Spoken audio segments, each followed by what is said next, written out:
ભુજ નગરપાલિકા દ્વારા સુરલભીટ નજીક દબાણ હટાવવાની કામગીરી હાથ ધરવામાં આવી।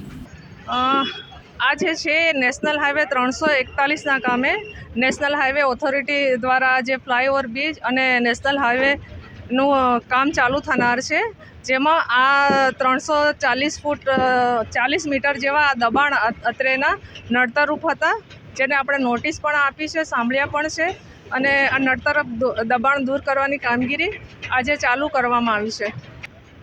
આ ચોકડીથી 340 મીટર બંને બાજુ છે, જ્યાં જ્યાં નડતરરૂપ હતા ને એ તમામ દબાણ દૂર કરવાની કામગીરી આજે ઝુંબેશ સ્વરૂપે શરૂ કરવામાં આવી છે।